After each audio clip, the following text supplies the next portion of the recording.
Hello, Brobs. We're back with another pumpkin beer review. This is number 9 of 2024.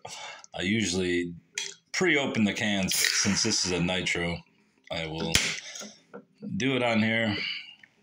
I probably should clean the glass off so you can see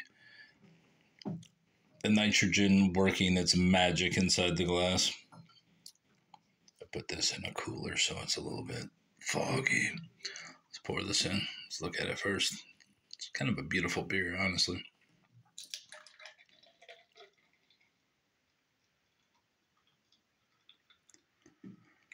There comes the head. Watch it.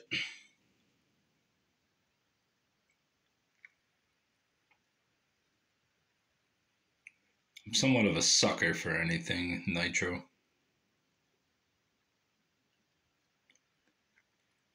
It does add a unique flavoring to the beer.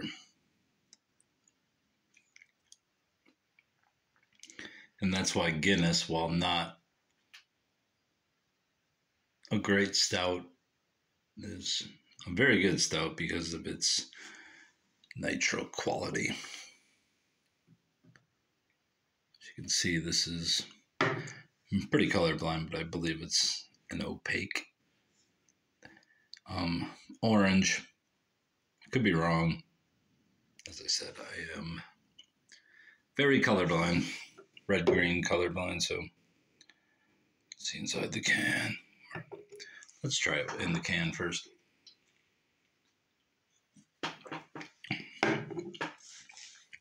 Damn.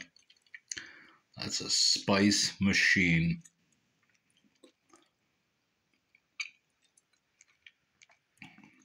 It's fucking strong.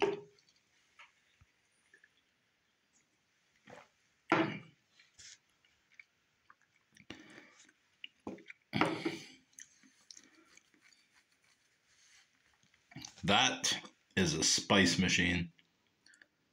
Last year this was ranked number 9, but out of 33, though I don't know how well it's going to fare this year. Out of the can, it's very cinnamony. Let's see if I can get the rest in here without spilling it.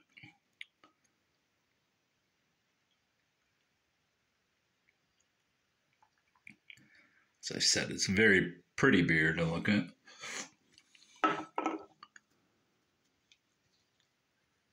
Very cinnamony, ginger-esque. Out of the can. I'm going to get myself a mustache here. Left Hand Brewing Company Pumpkin Spice Latte Nitro Pumpkin Ale with spices and coffee added.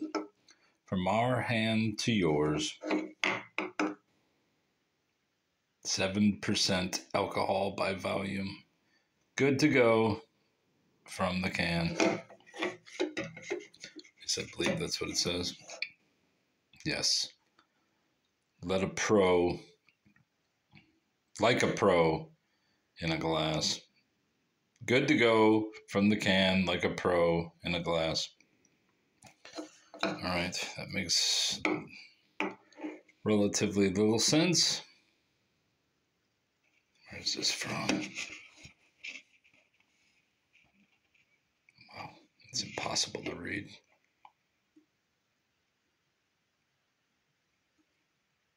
I cannot. Does that say Longmont, Colorado? Brewed and canned by Left Hand Brewing Company, Longmont, I believe it says. Yeah, 7.0.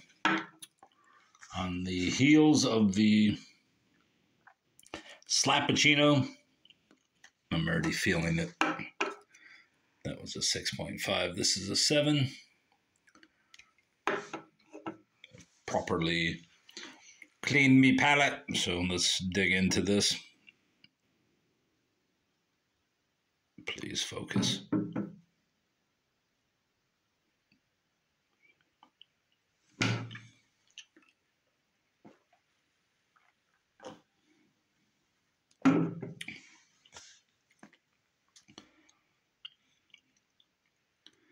Yeah, it's much more well balanced. In there, though, it still has the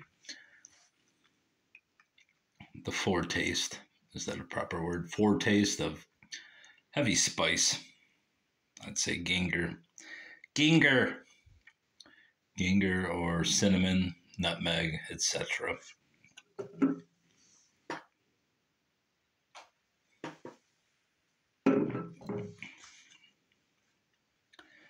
While you can argue that those are essences of pumpkin pie, the pumpkin itself is a bit muted, I feel. Though you can taste it. Yeah, it comes through in the aftertaste, the pumpkin.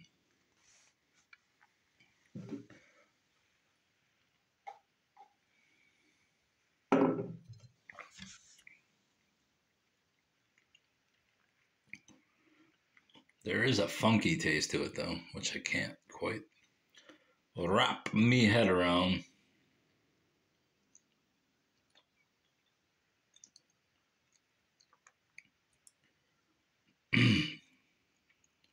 What is it?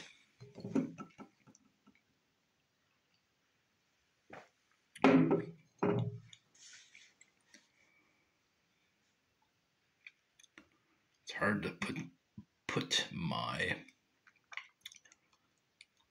finger on what exactly is going on in the midst of all the flavors. There's some strange affect that I don't recall from last year, though I may be mistaken. I remember last year liking this more and more the more I drink the 4 cans, which are not cheap. They're like $14 for 4 cans. Which is not exactly expensive, but there's something in here. I'm trying to decipher this.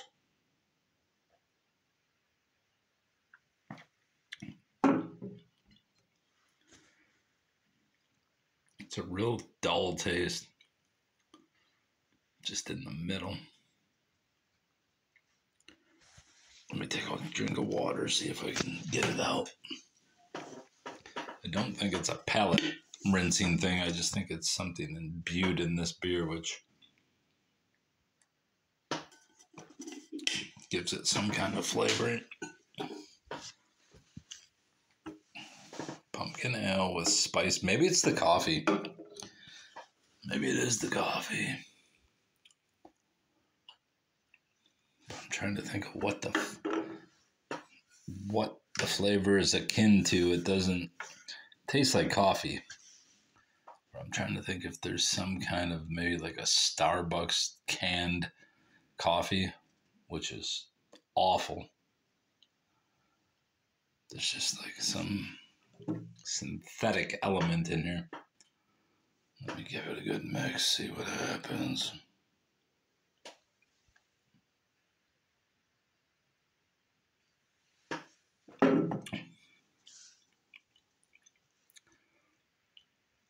Yeah, I don't know what it is, but I do not recall it last year.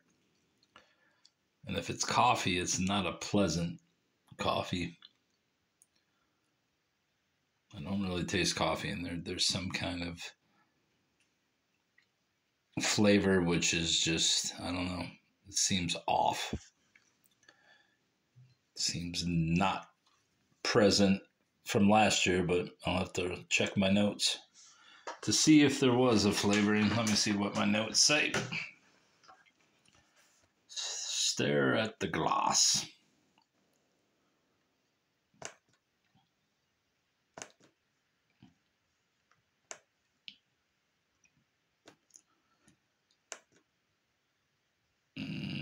Left hand.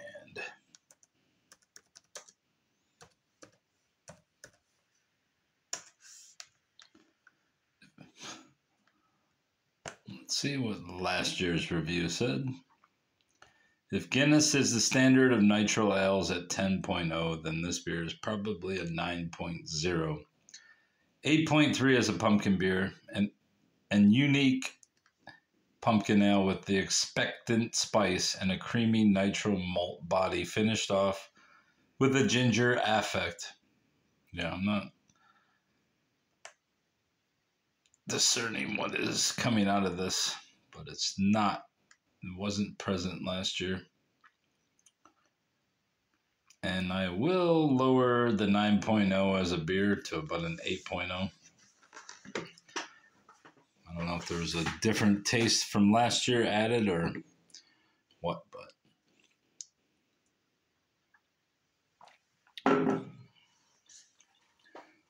see, that was a little more tempered. And it came across as more of a cinnamony, but there was some just weird element coming out of that.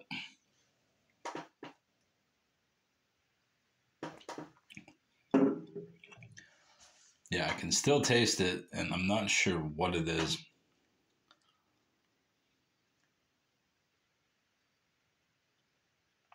Could probably let this warm up. 10 minutes. I could pause the camera, but I don't know that it's going to improve the score.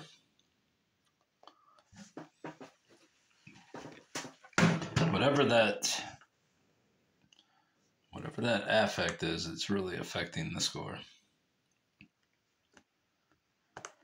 As I said last year, this was number 9, I believe. 9 out of 33. No, it was number 10. Right behind Punkuccino. Going from what I tasted of Punkuccino 2 days ago, this is nowhere in that league right now. I'm not sure. I usually go back and I usually drink one before I do the review, but tonight I did not. I probably should have waited.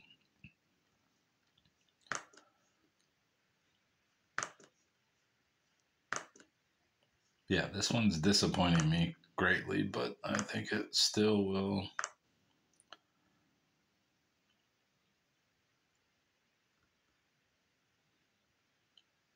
Then again, Rogue Pumpkin Ale, Pumpkin Patch Ale disappointed me as well, so maybe it's me.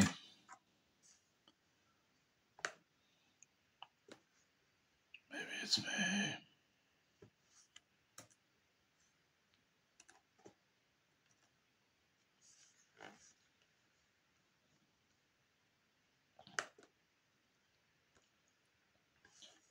As it stands, I'm trying to let this warm up before I finish.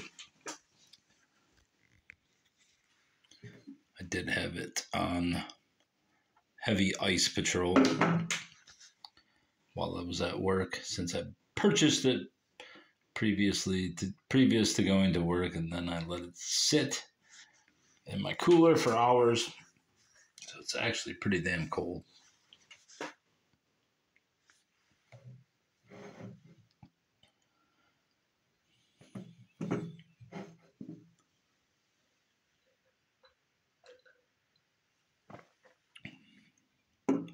Yeah, there's some just dry, almost hop flavored, but it's just an ill flavor in the midst of the spice. I don't know what it is.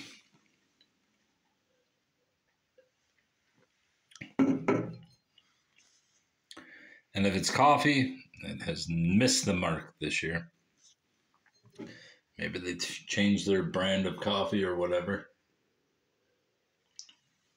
I get the varying degrees of that weird taste. But as I said, I'm going to go 8.0, and then I'm not sure what as a pumpkin. In the 6s. Not impressed so far. Same with Rogue. All the other ones tasted the same this year, but those two, to me, and I've had these, well, this one I've only had 2 consecutive years, but the Rogue I've had many years, and it just, I don't know. It did not impress me this year. That's all, bro. Goodbye. Good boy.